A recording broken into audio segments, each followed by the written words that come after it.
Hello, greetings from your that random Reddit user you only ever see once a week or once a month, basically doing a 7.7 bonus balance up for first skins. Reddit user I love Tails loves this. I personally love this. I think this is a recolor. I don't really know anymore, and I'm honestly confused at this point. It's close to August. I'm saying I was right when the aliens came in August. Items, actual things. Shadow Steel Shuriken. Buy this item now. Because, by the way, this stacks with Toxic Blade, Brawlers, Pestilence, everything else. Counts as its own thing. So you can get up to 145% anti-heal without buying Cursed Dawn or Anti-Heal Gods now. Now, this is a hard cap that no one told me about, but I don't think there's a cap on anti-heal. It's just that Brawlers, then Divine don't stack, and then Pesty and Contagion don't stack. Every other effect stacks, as you show there. Which is nice. Because I don't like healers personally, but they're going to complain about this, and I don't blame them, because it's really not healthy to just negate them from their entire existence. And for Asclepius as well, from its entire existence. Even if it is situational. Next big thing, Golden Blade and Serrated, because the junglers are pretty insane, especially Arachne. But, yeah, good changes overall. Would have liked maybe a bit more than this, maybe just put up 26 to 2550, but eh. This is the big thing is 50%. 50% instead of 75%, which even then might not be super big, but eh. Better than nothing. You're still clearing slightly slower, even if it is slightly slower, because you're still instantly clearing a small minion pretty much. Here, I sip my drink real quick. Here we go. Next up, the item that I know for a fact was broken, because I don't think these items were both incredibly broken. Really. Or at least I didn't think Serrated was pretty much insane. I think it was just cheap. This item really wasn't that bad, it's just that you can't really do anything against it. So, this is good. 15% thinks this is like a partial revert. Magus, this item was insane because 7.5% damage and put 100% uptime. Now it has an 8-second downtime, which is good. And then a college increase, which is also good because this item still gave you way too much for that much gold. 110 power on a pin item. Yeah, okay. With damage amp. You might not be able to rush this anymore. Well, yeah, same prices, close same prices just actually. So you can still get this first if you're going Death. So if you're going Divine Ruin, have the anti-heal, definitely get Divine Ruin first, for sure. Even if it's the solo laner who has the healing that you need the anti-heal, I'd still just buy Magus first. Not Magus, Divine first. No? Easier curve. Even this item is insane. Unless you can full back or you back, then definitely get it still, but in that situation, but just buy anti-heal. Excuse me, buy anti-heal more. And then for supports, I know supports are buying this item occasionally. I was buying it a lot, support. You probably don't rush it right after Thebes anymore, like I was doing. But still, pretty good pickup on them. You don't need to build full tank anymore. Too much percent ping going around. And if you're a magical solo laner, you're buying this item. Why would you not buy Silence Magical Solo? Heartseeker, Soul Reaver, yeah, they both need nerfs. Both really strong. Easier to give them up in builds, I guess. Because even if they weren't bringing a whole lot of HP, the base stats, especially of Soul Reaver, were just too insane to pass off. So, that's good. They should have just gave this item the 10 magical power, honestly, because no one's buying it instead of a Goobus. And some... Well, like Final Case of the Bite on Zong and Hades now, but The item itself is still not. It's just very situational. That's the best way of saying it.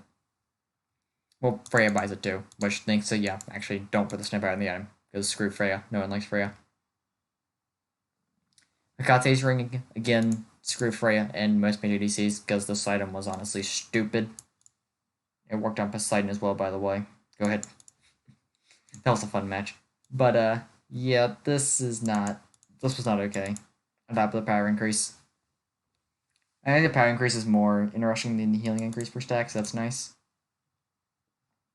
And the culture increase as well, so yeah, this item is still incredibly strong and you're still buying it first on major DCs, but it's definitely not as overbearing as it was. But I wouldn't mind seeing the cost increased up to like 2650 at least, or 2700 preferably. Warrior Bane, don't know how this made it through changes without being changed with the other one, or with Titans, but it's funny. And I'm probably gonna make fun of them for not changing this for a while, but it's fixed now, so I don't know why this was nerfed personally. I saw some clips of some people buying it on Susano, so maybe it was really good on Susano, but I don't. This isn't really gonna be a whole lot. Here, the 3540, the big thing is it losing 10 power base, but I actually haven't actually got in general the mid-season either, where it got the 10% pent cost of 20 power. Probably ends up being a better item than it was before, but I still just. I don't think you're buying this item on most gods anyway, really, outside of like Pele's set. I guess Asano bought it, things that gave so much more power, but I don't know if he buys it anymore now. Tsukiyomi might end up buying it. We'll get over that in a minute, but I am still kind of niche. I think Bounty Hunters can get away with it a lot easier than Assassins can, if anything. Hand the Gods, buff junglers early game, yeah. The increased difficulty jungle and everything like that, this is a good change. I think I should be able, I think I won't one-shot minis now. Does this help? You can clear minis. Hopefully that's just on the Harpies and not on the actual buff camps, so that way we can still go to support without stealing the 2 last hits. Gotta hit that Guardian's Blessing. Like a Sura nerf, yeah, just screw EA junglers. They're not that fun to fight, they're not really that fun to fight against, not gonna lie. So, I'll take it. Even if it's just a small nerf, no, part of the kit that I actually liked about Bakasura, but yeah. Camazot's nerf, yeah, you really didn't need Glad in this character, not that much. You wanted just to. That way you're still ahead of them in sustain. Now Glad's gone. Still had a ton of healing, ton of pressure, so good.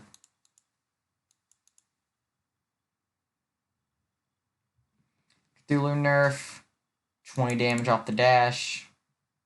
Not super insane, but definitely not getting all those kills you'd get before when maxing the dash, because maxing the dash was definitely a viable option. And then Sever nerf, 20 damage off rank 1, good at the end, which is a good change, I think. I think this character should be good late game. Nerfing his late game somewhat, like changing this from 123.40 to 100 to 330 or 320 would have been nice. Or even 335, but I'll take it. He's just unbearable at all points of the game. They mentioned him wanting to be a late game god in the reveal form, and he should be a late game god, but he's just so good early game currently. Raijin, finally. Just give me a reason not to play Raijin at this point. That's not picking Persephone, or at this point Baba as well. Because this definitely puts Baba above him. Top 3 mid now is probably Persephone, Baba, and then Merlin, I guess, or Merlin / Disco. Because it requires more work to get value out of Merlin does out of Disco, honestly. But they're about the same tier because you can get more value out of Merlin at more resources. Or slightly more.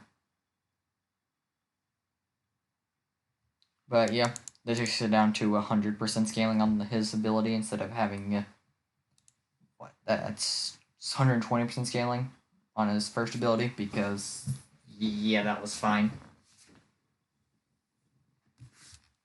And then Rat nerf, yep, good change. Good change. Even though I don't think the crit acorn was really broken, I don't think it was that good.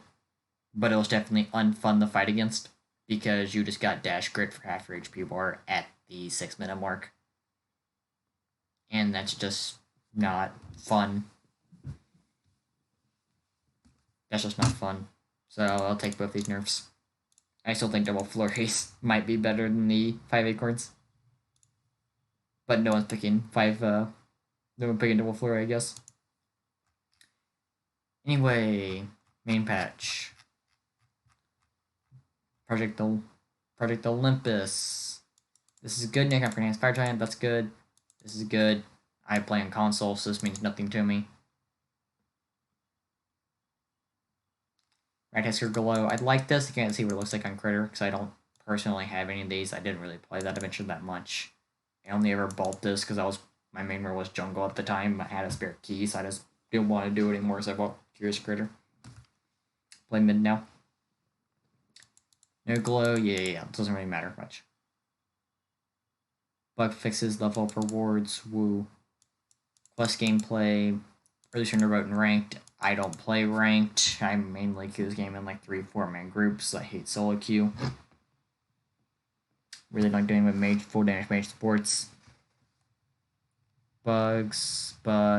These characters are gonna be unavailable until next month, which kind of sucks. I like playing Hera. And then that's Rough Buddy finally in the skin voice line for Zuko, who used what the voice sounded used in the show. I can't hear what this sounds like. I'm personally only on episode 2 of Last Airbender. Don't yell at me. But yeah. Compass lighting, it looks nicer, I guess, so I'll take it. This is big because you kind of just drop it if it showed up and they were near. This actually means you actually have to cancel out that ability because there's really no punishment for not canceling it. The damage jump didn't really last a whole lot of time for my experience, and the damage never just capitalize on it, so yeah. And then you might not have to avoid. You might actually have to avoid Spirit Thrust now in the speed camp. Sorry, because you really could just kind of sit there and tank that. Mass Time Trees. This item's still a troll item, honestly. I'm probably going to play Nidal support again now, so there's that. Rest in peace. You will be missed by Morgan players. I missed I could build this item on Morgan. And now it's gone forever now. Crying. So in a binding, why are we buffing emoji? I don't know, because it's 10 MP5 buff, so it's like even better on her now. And on supports in general. I don't know why you guys weren't buying this item anyway. But it's the only region left in the game, I think. So maybe they're doing this just to make it better, say, and turn it into a tier 3 in Season 8 patch, because this should be a tier 3 item, because it's the only one of its kind left. Reinforced shoes, better options for solo laners now, because you really weren't buying this in solo that much, to my knowledge. Support, you're still buying it, if you wanted to give it the CDR. But I don't think you. But, definitely a lot better for tank options, because you really just felt bad playing tanks. I think Ajax said, and your win rate didn't, because you just died more often, and if you're playing a tank, you're playing that role to not die a lot of the time. So, yeah. I'll take it. This I will not take. I hate this. I do not like this, because why are we buffing Achilles? Like it's saying that her metrics, why was his Minos hurt by his metrics? He still has a really good heal in his kit, and a really bloated steroid in the kit. If anything, it should have been a buff to him. Because there's no Galactic to be against the sustain by gods, it just didn't have as much sustain as him. Excuse me. He still has all the pressure he had before. I saw no reason not to pick him currently, and I see less reason to pick him after this buff. This definitely makes him a top solo laner, for sure. If it wasn't already one before, which I think he was. Athena. Is 30% opinion on the Athena buff? Is the 30% probably too much? Yeah. Am I going to complain? But I'm against one probably, but not really, because I kind of like Athena's meta. I like the god. I think she's good. I think she should be good. So, yeah. And plus, my support player I normally queue with is actually a really good Athena, so. A Wheelix.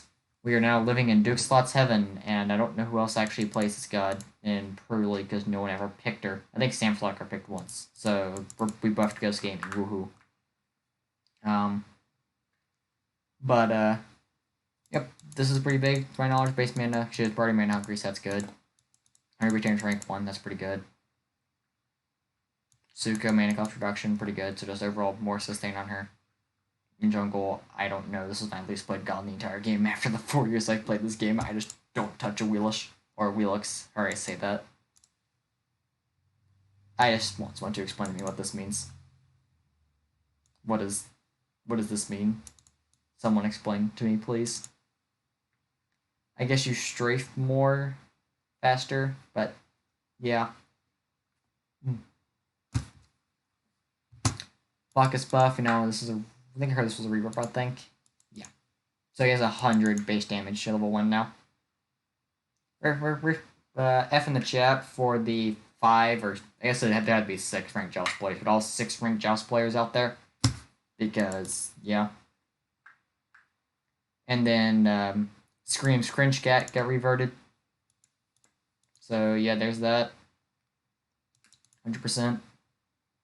So it's even easier to one-hit someone late game because that's all you are now. You went from being an ult bot for the first 10 minutes to being useless ultimate to now being an ult bot for the entire game.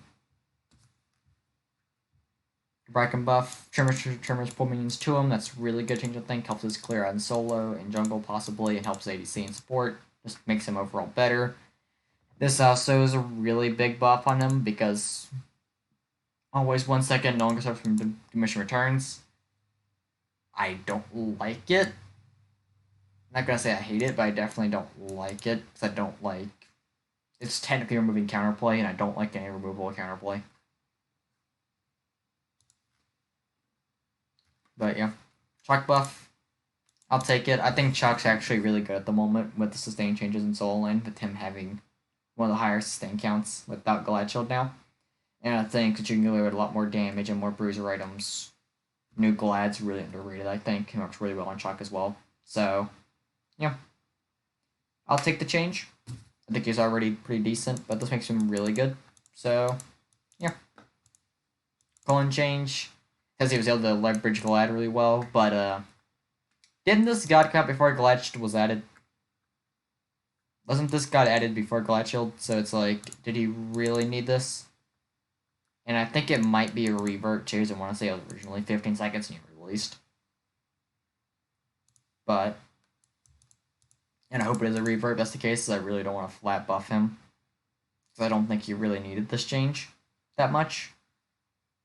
And I really don't like playing against him, so I don't want him to be buffed, but it's just a bit biased. But yeah, I'll take it, I guess.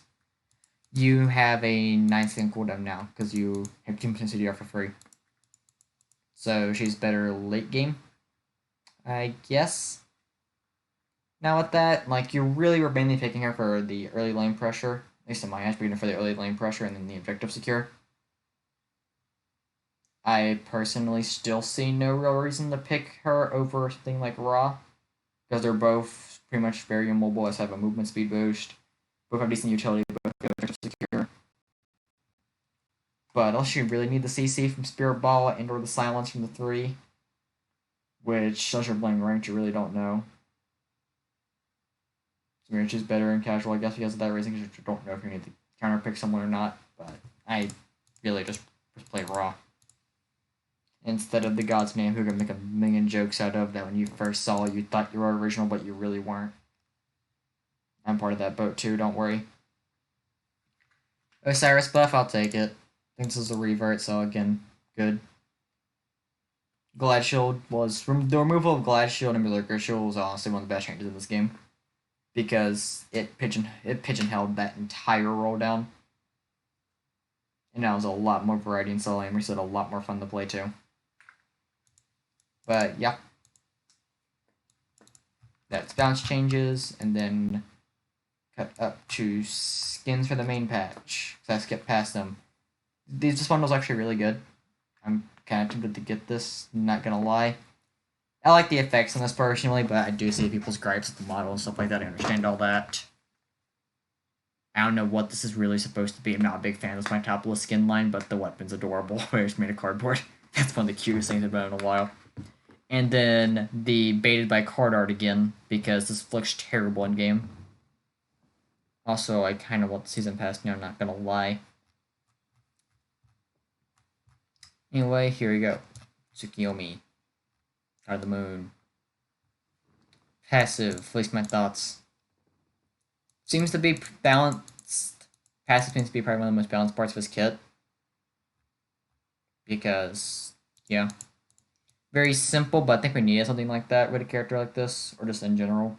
More, I have no problem when a passive is very simple. This is just extra clear, extra jungle sustain, which gives him more of a perk to picking him in jungle, possibly in solo lane or ADC. I think he does have ADC potential as well, like Set did. Because, as you will see, he has no real movement, or no escape, no dash, leap, stuff like that. So he's definitely, a lot of players are going to look at that and be like, this guy's not that good at jungle. But he has a lot of movement speed increases, as you will see from the Dark Moon Shuriken. Toss your Shuriken to someone near me, stop playing God, sticking to him. If he gets close to God, he retrieves Shuriken, reduces its cooldown. Big thing, I think, with this is after casting the ability, Shinkitsu's next basic attack becomes ranged. This attack steals movement speed from the enemy hit. That means they're going to get 25% reduced movement speed, and you're going to get 25% increased movement speed. That's a 50% movement speed swing on a single target. This ability alone gives him one of the best chase potentials in the entire match, in the entire game. I think it needs a higher mana cost late game, but good early game. So it's like, this is your main clear. You want to max this ability first. From what I see is what they're trying to tell you. And that probably is the play with its low cooldown and decent poke potential. Because this is 10 to 60 seconds without the CDR reduction from retrieving it. I think you do build full cooldown on him. I think this is definitely one of your cooldown ability focused assassins with like your Hydra's Lament, stuff like that, similar to a Wheelix almost, which also got buffed. It seems, or Susano, probably closer to Susano. That's what it reminded me of when I saw the gameplay clip on stream. It's just Susano, but cooler. Kusarigama thinks how you say this. I don't know how you pronounce this, I'm sorry. Sarigama swings up and left and right, damaging disarming enemies hit. I like disarm, saying it's under UCC. Works. In front with more force, sending enemies hit. While channeling, immune the knockback. Okay, harder to cancel. And gains 33% increased movement speed. Which I assume stacks with this, which means you can go really fast with this character, very situationally. And then the damage to this, of course, you get 135 per hit swing damage. You can move while doing it, so you can hit him with both hits like Mulan one. While chasing, while running away technically with increased movement speed. And then it's a stun. So that's 2 hits at 50, that's 100%, 108% scaling on this ability. Which makes you think you want to max it first, because it increases the disarm duration by a full second, and stun duration by 0.4 seconds in total. But this is probably better clear, I guess. Because you want to, save this for fights. But at rank 1, 35 plus 35, that's 70, so you have 140 base damage in rank 1 this ability on someone. So his level 2 is definitely quite strong going in the mid lane. Or probably going into mid for a gank. You can get pretty easy kill, I think. He seems to have a pretty decent early game between this and this. With the very low mana calls, movement speed, steal, stuff like that. So, another early game assassin almost. If we're playing him jungle. And he gets more late game focus. The same as again, longer disarm, stuns. This is very... He seems good at all points of the match, which is really good, I think, for a jungler. That's what you want. But anyway, Caltrops. I like this ability a lot because I think it looks really cool. Even though it's probably not going to be the greatest. It's mainly going to be used for the range-based attack for 2 damage, Hydra's procs, and then for zoning. Lowest mana cost in the kit, though. Which is really good, I think. Because, again, it's not that great. I mean, 25% moves, you're slowly moving through it, and decent amount of damage for taking max rank. But this is the big thing. 5 trade damage base, which isn't a whole lot, but 40% of your physical power. You're probably building full damage on him with full CDR. So you're going to have a lot of possible burst damage from the true damage on someone. But then again, percent mitigation's also being bought a lot on tanks now, so this might be mitigated some. But yeah, this is going to be And it's pretty long range. It looked like they showed it off, so maybe it could be good for like objective steals if it actually went procs on means and stuff. But yeah. And of course it's still a ranged poke on somebody, so I mean still pretty decent, but probably the worst ability in the kit. And then we have the suicide button, piercing moonlight. Yeah, because I think everyone's gonna play this gun and they're gonna kill themselves by accident with this by dashing to someone who's running away under tower. I know for a fact I am. But it seems to be pretty decent. I mean, you can hit the same guy multiple times. I think if you hit the same guy with all 4 hits, it's 80% scaling. But I don't understand how the dash would work unless you hit like someone else and then again like hit 2 players per dash. But you can do it 30 megahertz per dash. You can technically dodge to like 12 players in total. Hit some people multiple times, which could be very strong. But I definitely think this ultimate is more situational than anything because CC immunity and 30% 50% damage reduction. I just want to know if you can cancel it. Because I know they're not good on the canceling thing recently. You can with Cthulhu, but you cannot with Mulan. It's going to be very, very interesting to see how this works. This is either going to be one of the best ults in the game or one of the worst. And it's really hard to tell depending on what situation you're in. But I like having the situational ultimate because this kit seems to be very strong overall. So I think a more somewhat situational ultimate that can put him in very bad spot seems to be really good. Overall, I'm a pretty decent fan of this patch, but I really don't think... I don't think this needed to really happen a whole lot. Don't think anybody change needed to happen. I don't think the Achilles change needed to happen, and I definitely don't... And those are the main things. I don't think the Achilles change needed to happen. I don't think Soul Eater needed to be changed either, but I guess this is probably the one that the nerf that needed to happen in that department. I'm not informed enough to make a decision on this one, but I don't really think it needed to happen. Could have been a cost increase, simple cost increase, and would have been good too, I think, there. But yeah, that's kind of your somewhat average player's thoughts on the new patch. Yeah, until BTS comes up. Make sure if you go up between now and then to wear a mask. And yeah, that's it. Peace, I guess. I don't know how to do outros. I don't know.